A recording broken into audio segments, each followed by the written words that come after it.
and unity, so that countries in Africa are able to hold their ground and finally are able to have the voice to demand what they wanted. So the news of the process of reposition, taking back of what is theirs, represent a fight against the oppressors. That is, the end of the day, we might have a hope of winning. That if you don't do it, that if you don't even try to pursue it, or you don't do anything, or you don't use all the means to get back your what owns to you, you conform towards the oppressors. So you as a state is able to call people to unite and say that we demand for what we wanted to begin with because it's our right in the first place. So the importance of this analysis is that even if these people fail to get back the acquisition of that national identity, we say it's a benefit because the process of getting it back represents you not conforming back to your oppressors, and we say it's a fight against them. Panel, we should liberate these people and the victims of history. With that, I'm very proud to propose. I think because it was a secret speech, and I call on the first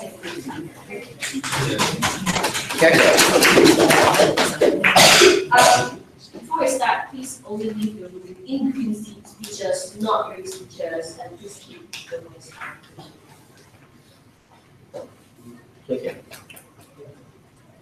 Asking a poor individual who has no type of resources to go against someone in the court who is rich and has good lawyers that will beat you without a breath is unjustified, and the case that will make you have less than what you started with. I will start with what on side of we support. We support not going after. We support these countries not going after their treasures, and what will our world look like? Our world will be a world where countries will not go after their own national treasures, and in the world where there will be a lot less conflict, as I'll answer my arguments, but before that, my rebuttals. I feel a lot of rebuttals coming from the first speaker of GAF. The first is that they said they will support violence, and we tell you that when you support violence, you let these poor countries go into a battle that they will lose because they are poor, unequipped with an army, unequipped with powerful weapons and good strategies. There's a very high chance of them losing, and the fact that they are fighting this war alone against a very big country like, let's say, the US or the UK. So then after that, the first speaker came out and told us that it's unjustified that the countries stole from the poor countries. We know it's unjustified and we agree, but that doesn't give you the right to fight back, to send these people, these poorer countries into wars that you know they will not win, to send them to a losing battle. And they were very unresponsive, and it was very unresponsive of him to neglect the POI that came from the DPM about whether you will allow poor people to rob the rich, because it's the similar concept, and this means that they are principally inconsistent. We agree that that these poor countries earn their personal treasures through hard work, and it's been taken away from them. But as I said before, it's not justified that you are sending them into a losing battle, that you know that there will be a lot of casualties. They will lose even more when they come back, and there will be very little left for them. And that they say it will liberate people in their country, but I don't think so, because countries like the US that they attack will be angry and they'll sanction them, so they have no trade. So I don't see how this liberates them.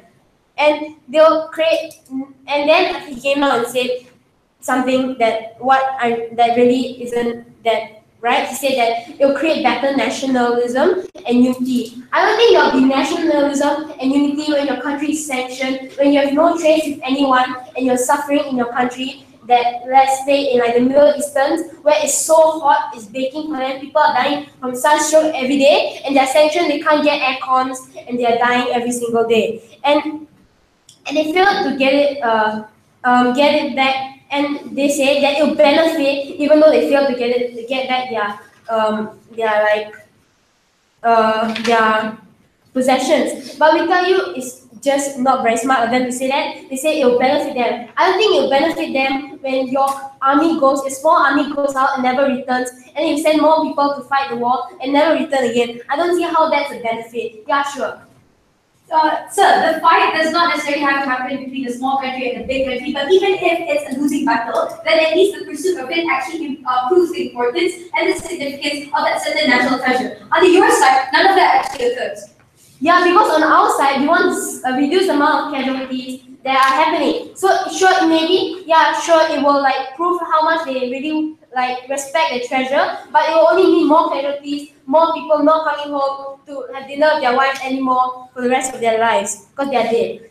I have two arguments. Actually, I have one argument for you today. Is why countries that are going after the countries that colonize them are likely to lose and only make it worse. In this argument, I'll prove two things. The first, why most countries that had their treasure stolen don't have the sufficient means to get back their treasure. And the second, why countries will lose if they still decide to go after the countries who took their treasure. The first question I'll ask today is, why countries are insufficient to go after the countries that colonize them? We think that most of the countries that are colonized in the past are countries that are not rich in resources and wealth. Countries like this include, let's say, Malaysia that were colonized by the Japanese and the British, or poor African countries like Malawi and Nigeria that were colonized also by the British. As a result of being colonized, they aren't as powerful like countries like France, US, China, or UK.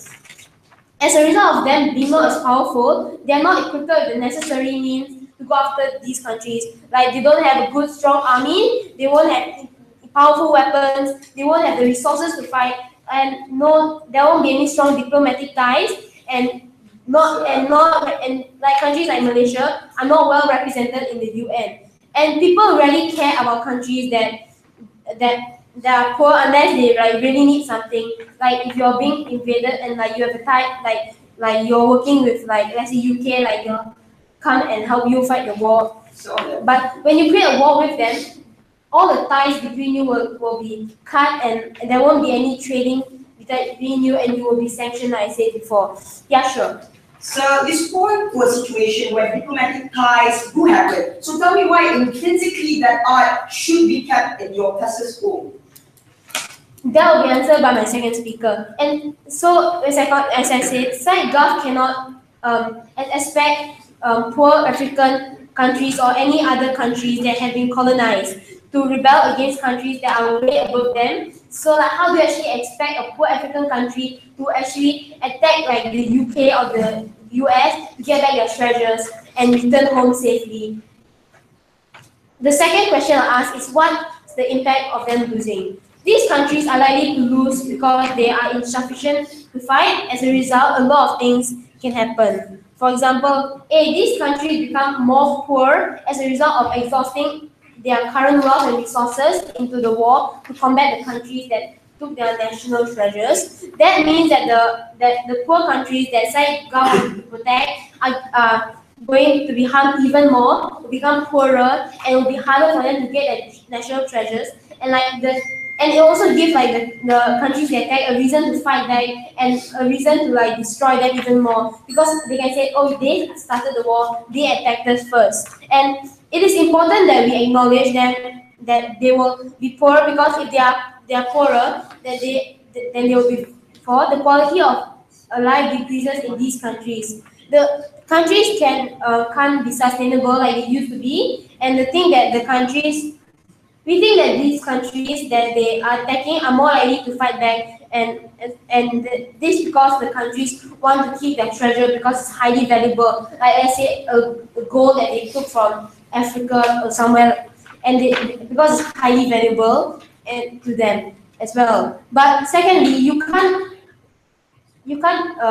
negotiate with these people. It is highly unlikely that diplomacy will occur because they have no incentive to care or to listen. Countries that poor countries fight are less likely to help them. It's because most countries do not like being attacked, and also countries do not like being called out for their unjust acts. I think it was a good speaker for that speech. Now I call on the second speaker to speak.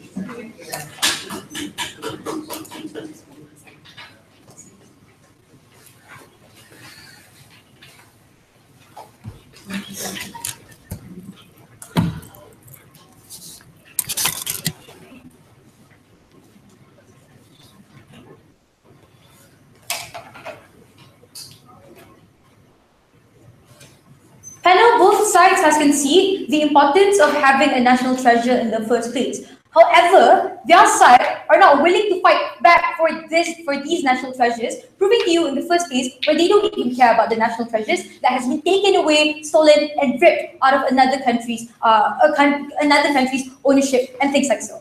In my speech, what I'll be doing for you for today is simple. Number one, my rebuttals. Secondly, nationalism and reparation that can only occur under our side, and the importance that is needed for us to, preserve national treasures and the pursuit of it, what will happen without it, and things like so.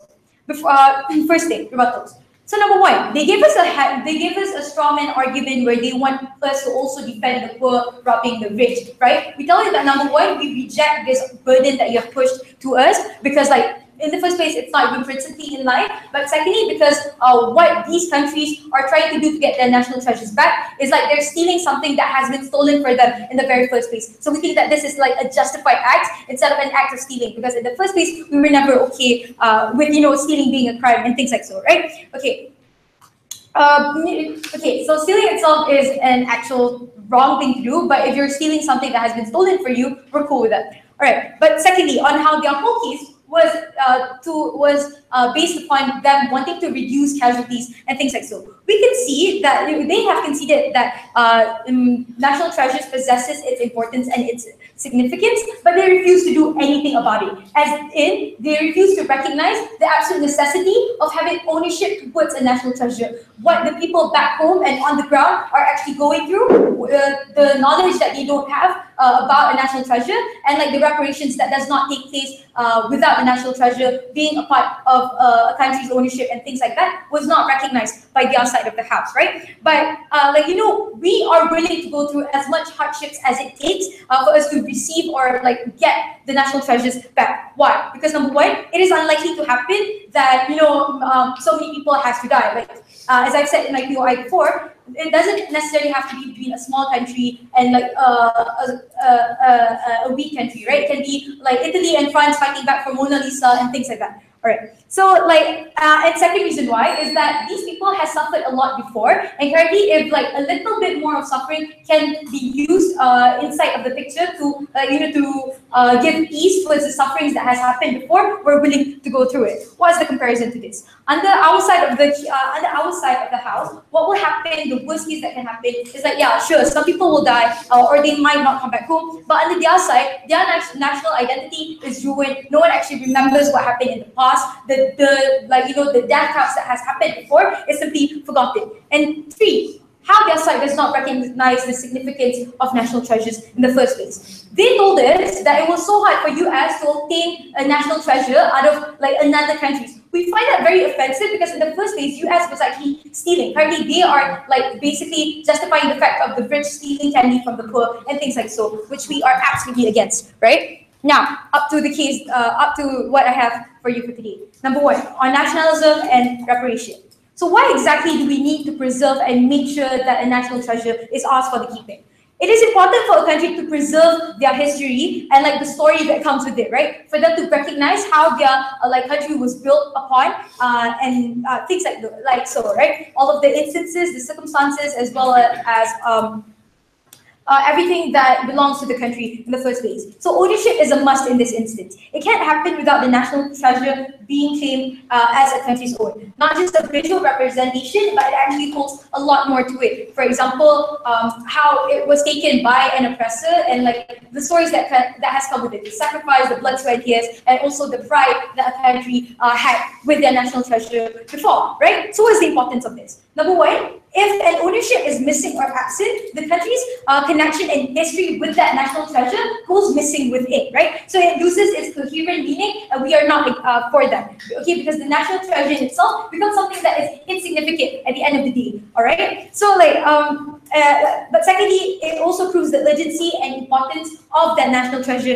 in itself, as action speaks louder than words. It's better for you to like really show and really put into place that you are willing to get back your national treasure, instead of just saying that that is ours, but it's no longer within our country. You no longer own it anymore, right? But secondly, how nationalism is actually extracted out of both of these. When your efforts are seen, when you do everything in your power to claim what is rightfully yours once more, your country shall learn how to cherish and celebrate the history that once happened regarding that national treasure. Right? So like fighting for it proves 4 things. Number 1, the importance. 2, significance. 3, how much you care about that certain something. And number 4, the urgency for you to like, have it back within your country. So what you can extract from this nationalism are 3 things. Number 1, discourse. Secondly, education. And lastly, even campaigns, right? This is parallel to like Ukraine trying to make Crimea theirs once more, or like China trying to claim back Senkaku Island away from Japan, and things like so, right? So even in the worst case, as what my Prime Minister has told you, is that the pursuit of it will garner attention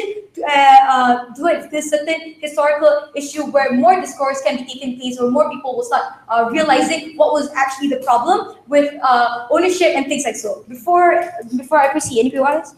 All right, thank you. All right, lastly, reparations, right? So it is absolutely a necessity for you as a country to pay back reparations to the ones who died at the price of liberty, right? So like we can pay reparations in a lot of ways, like money or incentives, but we think that remembering is like the biggest form of reparation that we can give to our people, right? Because remembering is something that has been taken away from you, because remembering in itself is not enough, especially if you don't have an effort to tell people why it's worth remembering in the very first place. That's why ownership is important, right? So this is the comparison between ownership and no ownership. Under ownership, you can tell the people this is exactly what happened and what we're proud of and what is necessarily ours. Under a side where you do not possess ownership and things like so, it happened because like, okay, it happened and that was it. It's now no longer remembered. It's just merely remembered as something that happened in the past. No one actually cares about it, and it doesn't prove it doesn't appreciate or honor the history that has happened before. All right, second thing I have for you for today is a world where the pursuit to achieve back your national treasure goes absent, right? So this creates a view on the view of your country as a weak country who couldn't care less about what had happened before to your country and things like so. This is literally you bowing down to your oppressors, saying that they have won and you have lost, and you have no incentive to to pursue another battle in order to get it back. The national treasure needs recognition, not just by recognizing the existence of it, but the importance of also trying to make it yours. So like only recognizing it, this proves how reluctant you are as a country, and like all of the pragmatic outcomes on the outside cannot happen on the other side. So what are the pragmatic outcomes on the outside? 2 levels. Number 1, you are empowering back families or descendants of the fighters before. You are honoring what they have done before. But secondly, you re-enfranchise the national treasures and the instances that has come with it. You are finally, once again, telling people the importance of it and why it should be recognized. You create a national identity out of it, something that our side has been fighting for since the very get-go, right? So what if I told you for today is simple. We want our national treasures. We want countries to fight back for their national treasures because it's rightfully theirs and it's something that they should be doing. Thank you. Thank you, Speaker. Please bear in mind, only leave in between speeches, not in between speeches.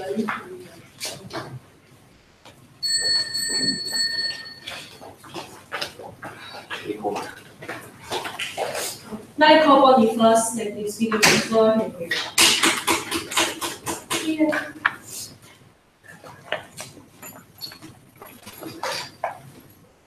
Side government wanted to make this debate about countries that are on a similar level and how they'll fight.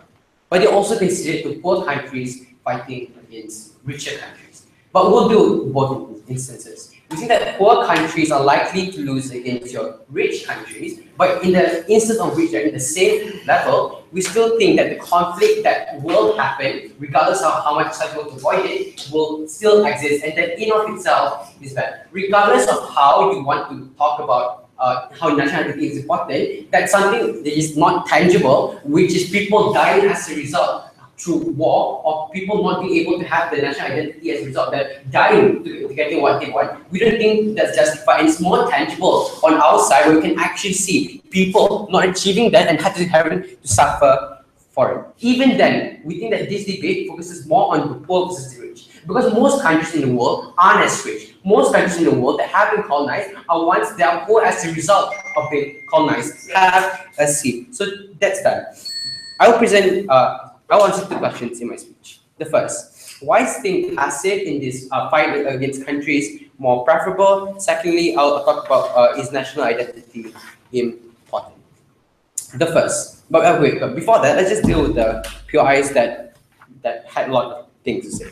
So the first thing that came up from their side was that why should national treasure be in museums? We think that national treasure should be the museums of your oppressors because that's an everyday visceral reminder of how privileged they are, how they colonized countries and how their horrid acts were not even justified. As much as you want them, as much as you can say that, oh, then you'll still think they're justified because they had that and it's still unjustified, we think that there's one more reason that your sufferers, such as your poor countries, can use as a reason to rebel against them. Have a seat. Secondly, they also talk about diplomacy. So if I think like through violence in the world, they have diplomacy.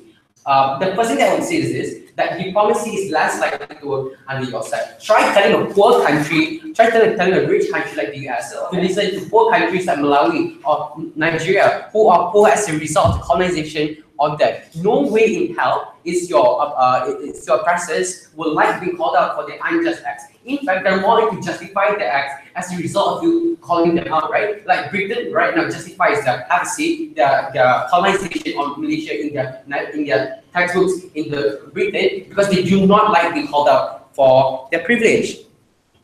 But yeah, but lastly, this whole rich and poor analogy, right? So we think that their response initially was that it's not relevant to the debate and it's defectable. We think that the principle stays the same. If a poor person can't steal from the rich person, and the rich person profited, or poor people profited from hiring them, not hiring them, not even hiring them, giving them jobs and excluding them from the system itself, and capitalism happens, we think that they're also complicit if they say they're okay with that, then they're also principally not in line. Have a seat. So the first is national identity achievable in their world.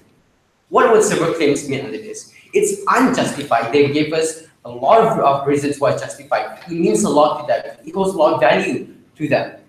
We agree. We wholeheartedly agree. It's unjustified that your oppressors unfortunately took all the things that are meaningful to you, but we believe it's unjustified for you to allow them to fight in a war of which they lose, a war of which they want to get what they want, but they're more likely to lose than not. That's a justification you have to prove first before proving to us that national identity matters as a result of your policy. Before we continue, sure. When British got liberated from, when India got liberated from British, it was because literally Mahatma Gandhi starved himself. He didn't use any violent protest. It was peaceful. Why can't that happen on our side, or the consideration of that happening? India got liberated by the British because Mahatma Gandhi starved himself. It was very peaceful. No violence. Why can that happen, or why can't you consider that happening? Yeah, so it's an exception, right? Most countries will listen to you. You try telling the poor country to talk back to rich countries. They're more likely to cut ties if you attack them as a result of them fearing more attacks. And there also is one more reason of which they can use to rebel against you as well. So really, if you want to talk about Mahatma Gandhi, we think there's a lot more words in present time. So second claim that was made under national identity. It's as a result of us having national identity, they can demand and have a voice. The first response they would say is that it's untrue that they will have like this demand and voice that you wanted them to. This is due to them literally not having exhausted their minerals, their resources into combating your oppressors that you want them to oppress back and gain back that treasure. And at that point, we think that your poor countries are more likely to be poor in the instance that they lose. And at that point, we also think that there's no bargaining chip that you can use. Your rich countries has no incentive to do trade with you. There holds no value or very little value than that. But even if they get the national identity, we think that we do it. How? We think that their national identity is heavily built on getting that treasure in the first place, which we have really proven that you're more likely to lose than you're more likely to win. So then first have to avoid more likely to win and how you get the trying to achieve the national identity that they want. But also they talk to us about even if we lose our efforts and of achieving that goal in the first place, and even losing is a form of unity that we get. That's a national identity. Perhaps that's true, but your national identity is built on complete or more oppressive structures that disallow you to do a plethora of things right now. In fact, you make it more worse by achieving this national identity that you want. How do we do it better? We think that obviously we can't get the treasure and we won't fight for that treasure, but we still think we can have national identity, have a seat. We think that our national identity can also be built on us forgetting about the past and thinking about how we can fix the present right now and make our current situation better. But secondly, form good relationships with other countries and therefore having unity between other countries and yourself. If your country knows that has done good for itself, that's a form of unity that we also get, and we win that comparative.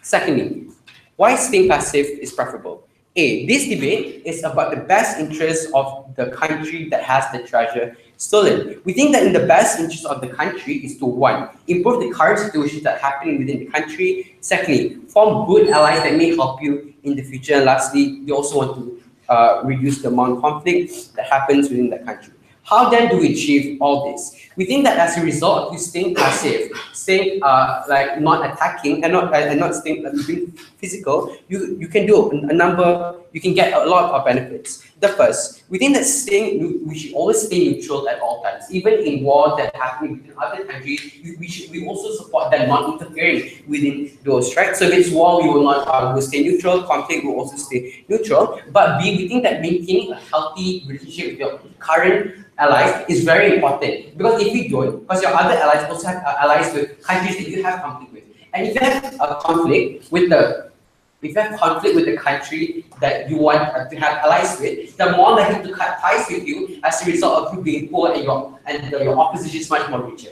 They're more likely to opt into your opposition's world than they were before. In the end, we think that it's completely unjustified how they get the treasure and how it's achievable, but we think it's also unjustified that the deaths and the casualties that they have to face is also unjustified and haven't been dealt with in the first place. I think the second episode of that speech, you were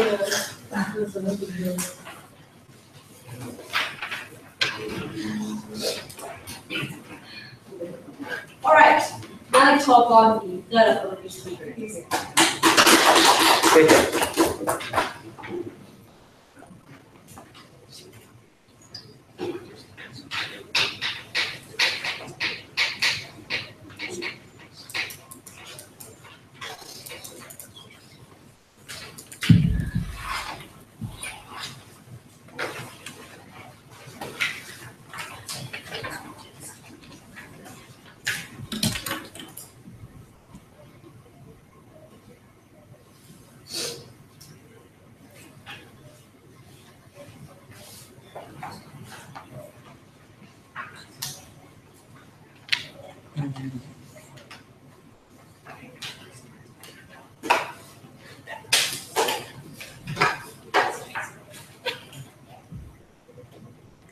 Panel, this is a representative debate. That means a comprehensive opposition must also defend the extreme extent where they won't get these national treasures back. The extreme extent where these indigenous communities and disenfranchised people will never get recognition by their country. Why is it still okay that we become passive about it? But let's talk about that later, right? So they wanted to push us this whole burden of defending poor countries engaging in violence to get the reparations that they want. I have two responses. Number one, it assumes that capital and economic prosperity of countries was stolen and are unifactorial because they are stolen to begin with. That's not true, right? So economic prosperity and the lack of it is multifactorial. There are a lot of reasons why countries are poor. It doesn't have to be because they are stolen, right? There can be like strategic means, or there can be lack of governance or bad governance, or there could just be, there's like a lack of productivity in the country. But even if it was just grounds, even if somehow country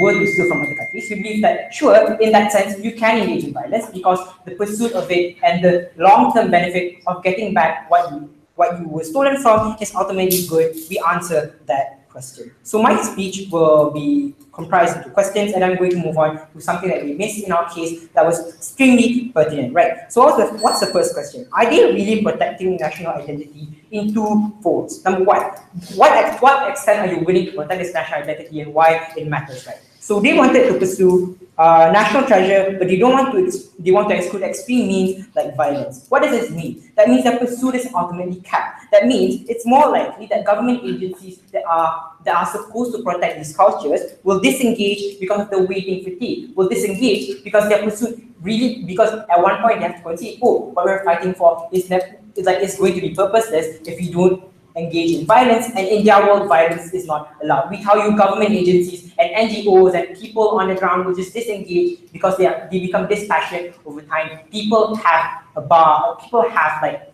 a limit as to how long they have to wait, right? But secondly, they also told us that casualties are at no cost because the colonizers who stole will never comply. We gave you a lot of reasons why this isn't true, right? We already told you how India was released from colonialism when Mahatma Gandhi peacefully protested by starving himself. We already told you how colonizers aren't that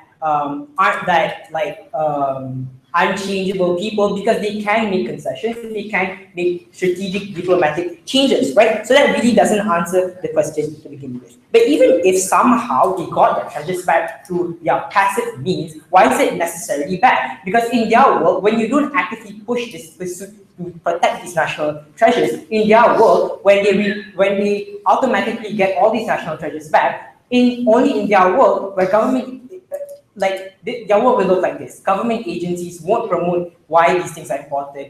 People won't actually buy into the narrative because all these things will only happen at a very minute level. Because you have to concede that all these national treasures, when they are given back, when they are given into museums, when they are given back to communities who deserve it, there will be no trigger or there will be no urgency for other people to care about it. Because when they have it, they'll keep it and preserve it in museums, and that's pretty much it. It relies on people actively going to find out about these things. But the difference in comparative in our world is, when we actively pursue, and when a government actively pursue these things, that means government will engage in a lot of different ways to pursue it. For number one, they can make policies that actively promote, that means they can make campaigns in the hopes of people accepting the idea. They can make a lot of programs in schools or in institutions to promote why these national treasures are very important to us and why we must do it now. We believe that this cannot happen in your world, and it's very unsustainable, and it only happens at a very minute level. Second question, does this diplomacy really work? What was their response? They told us no because people are called out and are insulted, and there's no bargaining chip. What did we tell you? We tell you that it sounds like a very pathetic concept of how countries work. Secondly, we do have bargaining chips through diplomacy, right? We tell you that at the extent of sanctions and the extent of condemnation and state precedents, it's good enough bargaining chip for countries to comply. And for a fact, a lot of resources and raw resources that are centered around places which are victimized, like in Africa, diamonds in Kenya, we believe that this economic benefit that we have is a good enough bargaining chip to hamper all your harms, saying that it won't work. Move on to the next question. Does staying passive really work? So what was their alternative and their biggest defense, right? So they wanted to defend the formation of good relationships and organic change. We believe that number one, they failed to prove why there's any incentive for that to happen to begin with, right? Because at one point they did concede that, colonizers will never concede. These countries will just not comply because they don't want to concede that they were the villains of that part of history. We believe that that's not true, right? Because the only reason it doesn't happen because people aren't actively pursuing it for it to happen. People aren't actively pushing these countries in order for them to move out these things from the museums and give it back towards these countries which need it the most. So let's talk about the biggest thing that they failed to engage in, that is the repatriation of individuals that is exclusive inside of government. What do we tell you? We tell you that fighters and families that were actors in that particular part of history are subjected to negligence. That is, indigenous tribes that were seen as extras in the upbringing of an independent nation continue to be disenfranchised. What do you mean by this?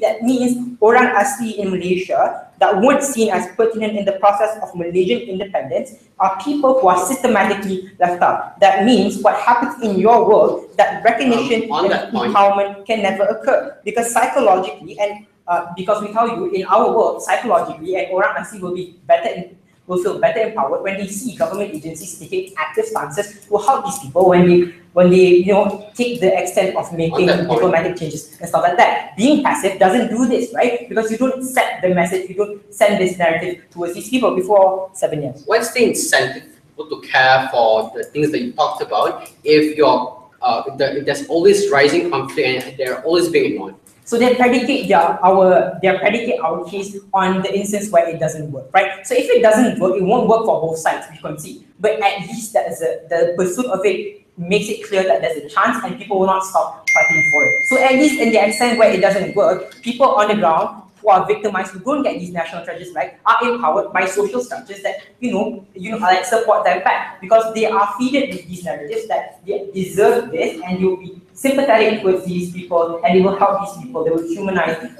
these people. So on the issue of reparation, what's the comparative in their work? If government is not consistent in the pursuit, it will be a failing pursuit. That means government agencies that aim at preserving culture becomes reluctant in pushing for change because government just prioritizes other things than culture. So the comparative here is, sure, in both sides it won't work in the worst case, but at least in our work, we give them hope, we give them a chance.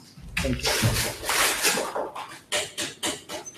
I think the third speaker speech left of one the native speaker is Okay.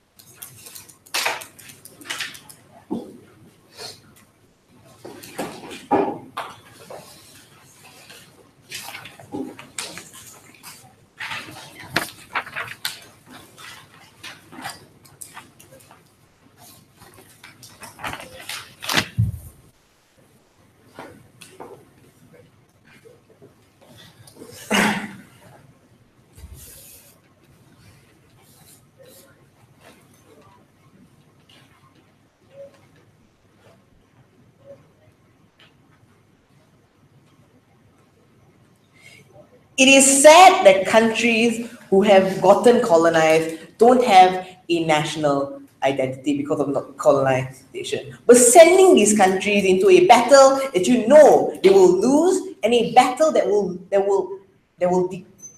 harm the valuable relationships that they have crafted over time is a battle that isn't worth it, and a battle that will just hurt them in the long term. I have 3 issues for you in today's debate. The first, will we win this fight? And if we lose, is it worth it? Secondly, which side benefits countries who have been colonized? And thirdly, is it beneficial to stay passive? So let's move on into the first issue. So will we win a fight if we lose? Will we win this fight? And if we lose it, is it worth it? There are 2 ways of you winning or losing this fight. First way is diplomacy. And there are 2 types of ways that this can happen. Firstly, is either the poor country with the rich one, or the countries with similar powers. So let's move on into the countries. Let's move on with the countries, the poor country versus the rich country. Then coming up here and telling you that I'm going to be sympathetic about this type of issue and telling them that taking away national identity isn't very true. We have an orange president that doesn't know the difference between slapping the finger and shooting. Doesn't know you're the sanction and that's what happening. We don't have a statistic in today because no one care about the national identity whatsoever. We feel like it's not a closer country with every country. It's like you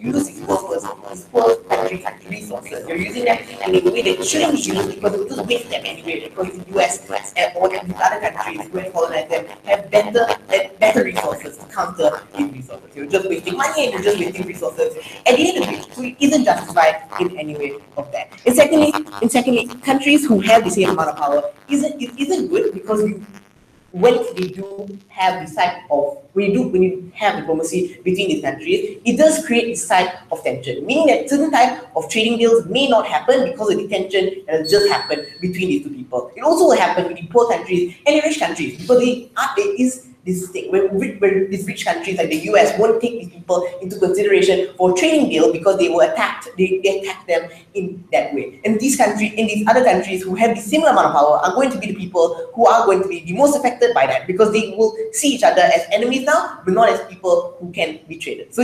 So economically, it's something that is horrible for these countries, and it is something that isn't worth it. So let's move on into violence, the second way of it happening. So what happens to poor countries in this? When poor countries go to attack, it's not going to happen. If nothing's going to happen, and you're just going to lose. And then losing it isn't worth it, because now that you've lost it, that's bowing down to the oppressors. You've basically lost. You've let them kill your own people. You've let them have a seat.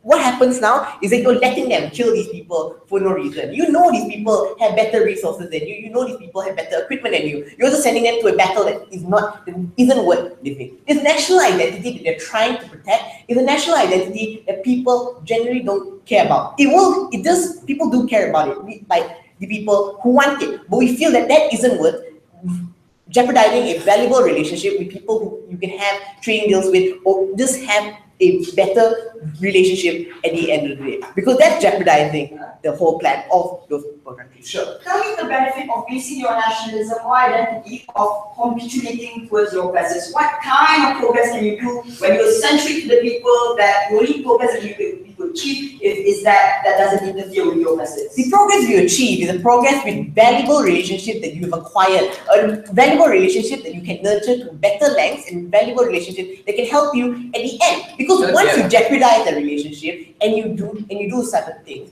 other countries aren't going to help you. Say you jeopardize a relationship with the US, or you jeopardize a relationship with the UK. Other countries wouldn't want to have trading deals with you because they are afraid of being associated with you in any type of way. They wouldn't want to have trading deals with you because you hurt the UK or the US, and they don't want to jeopardize their relationship. And that's priorities they have. So you lose out for a lot of things. You lose out on trading, and you don't gain the thing that you want. You don't gain the national identity you want, because you will probably just lose the fight against the national identity. So yeah, moving on into the second issue. Which side better benefit countries who have been colonized? Then coming up here and telling you how they bring in national identity at the cost of very valuable relationships is something that's truly horrible, because you don't benefit these countries in any type of way. Maybe you gain them their national identity, but at the cost of that, you jeopardize their whole country. You jeopardize the relationships they've had. You jeopardize their economy at the end. You don't let them have those types. You don't let them have a normal life where they can actually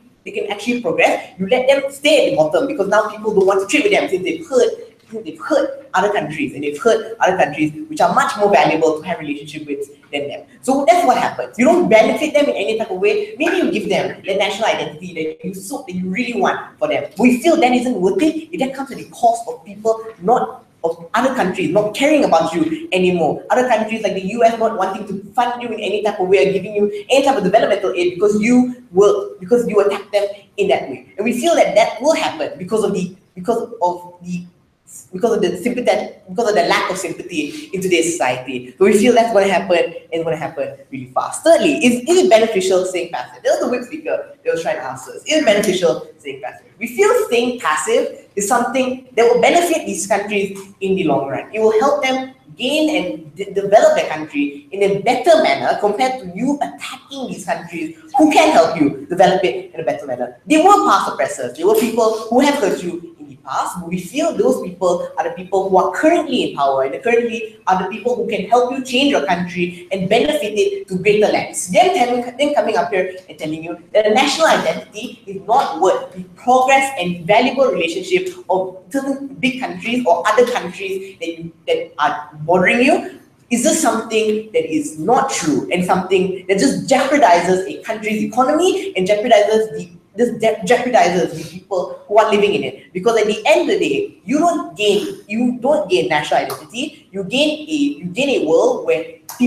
countries do not want to trade with you, or countries that don't want to be associated with you, because you've hurt bigger economies, bigger countries who have a name and have power in today's world. That's the society you create. You create a society that doesn't want you, and a society that won't help you at the end. I think the speaker now will call for the reply speaker.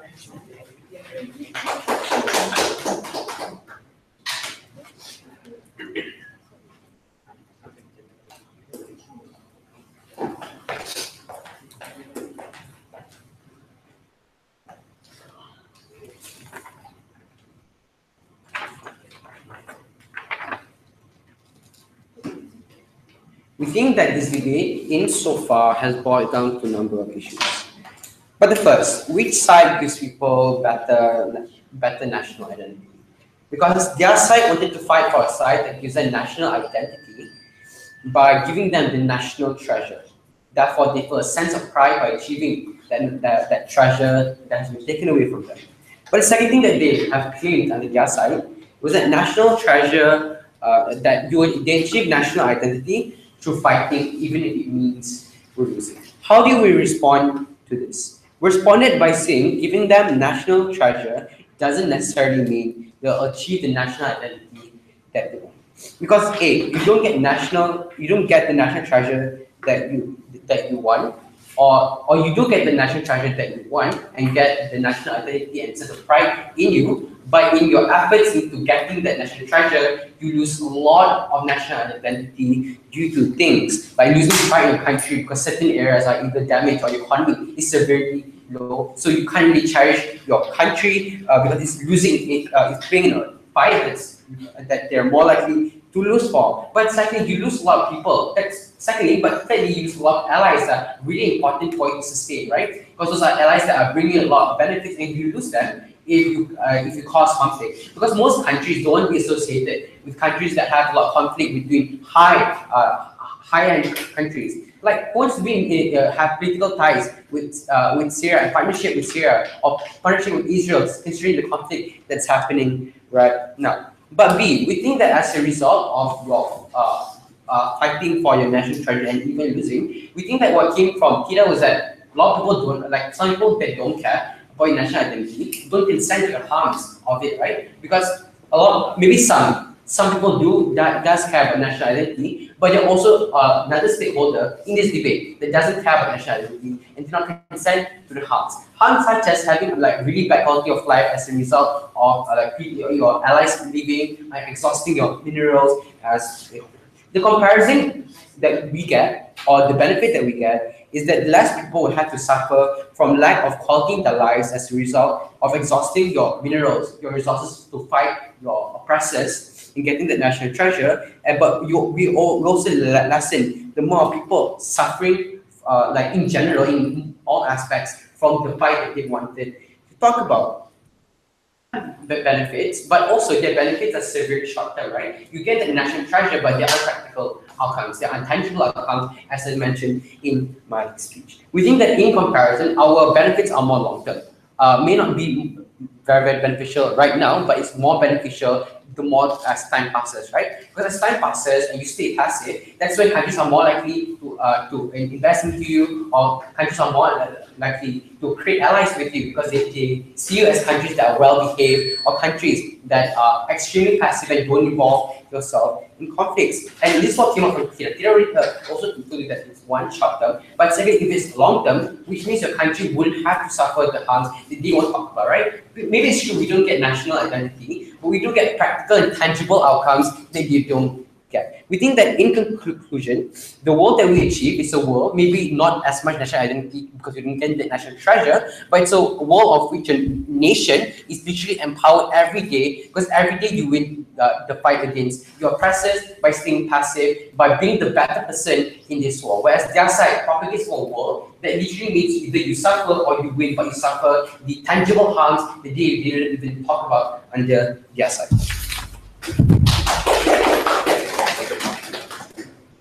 I think they give you this reply and call the last speaker of the House for reply.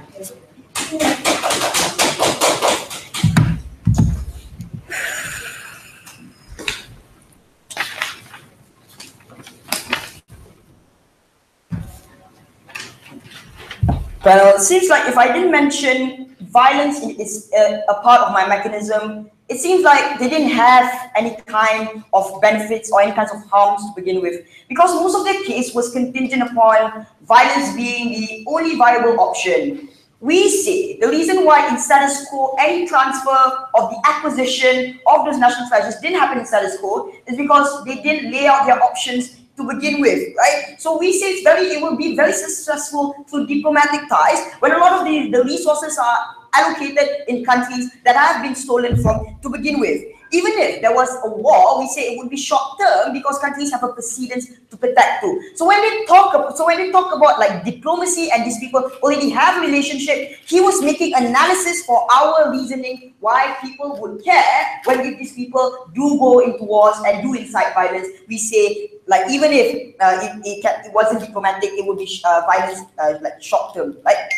So I'm going to divide the speech into why all three speakers independently fail into this debate. So starting with Alo.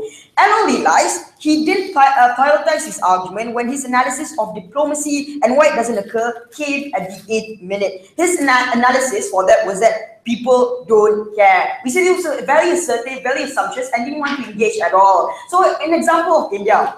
So when the British dissolved the British Raj away from India, it was because Mahatma Gandhi starved himself. It was very peaceful, and not in that time, colonial in of itself was still very popular. Like given the context today, when a lot of countries are relatively peaceful, we say it's much more unlikely to occur. When in those instances, Mahatma Gandhi was able to starve himself and not eat and still achieve independence. Like we don't see why like these kinds of countries cannot achieve independence through diplomatic ties. The reason why answering this question was very important to begin with under their side was because most of their case and the words coming from out of his mouth was contingent upon it. Even then, the pursuit of justice is principally just. That if you don't pursue it, we say it's morally culpable when you deny the fact there is a chance for these people to liberate themselves. My whole speech was literally telling you why this was justified, and this was very much important in defining the culture and the people within those borders. He also said it was hard work of the imperialists. Like what? Like this was not only like this was very offensive to begin with. Like this argument in and of itself tries to prioritize imperialists instead of the countries that were colonized in the first place. We say this was not very offensive, but it was also contradictory when the following speaker concedes it was unjustified. So we don't know like which stakeholder were they prioritizing in today's debate, right? Like they failed at that. So Diallo, we say he was dismissive. The most important nuance that comes from side government was that he didn't want to engage that was if diplomacy works. On the 7 minute, he told you why being passive is good. They want to build the country up. Notice how PM contextualizes debate into countries that are in constant turmoil. The reason why we know this is the acquisition in of itself requires like say the divide and rule kind of policy in those countries. Hence, it was belligerent to begin with. So whatever case it is, your benefit of progressing cannot happen when the country's national identity is built on capitulating towards your oppressors. That these people cannot unite in the first place. So even if you have some benefits, you cannot achieve the kinds of benefits when you get under our side to begin with. So even if that wasn't the case, we told you the priority of the debate was justice. PM entered by telling you the process of the acquisition, the kinds of things that imperialists do. The EPM taught you about the principle of reparation. We told you both principle that it is independent of whatever outcome of whatever harm they could prove under their side, right? So last thing, our benefit was short term. We don't get why it was short term, right? It was very assertive. He said it was short term. We say our benefit was very long term. When you built it on fighting against your oppressors, when you build it on national unity, you unite the people, you liberate those people who were the victims of history.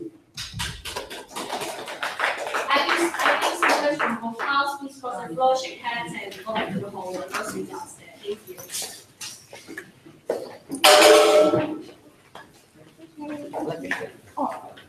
Hey guys, we have to go back to the hall or not? Okay. Huh? Oh, it's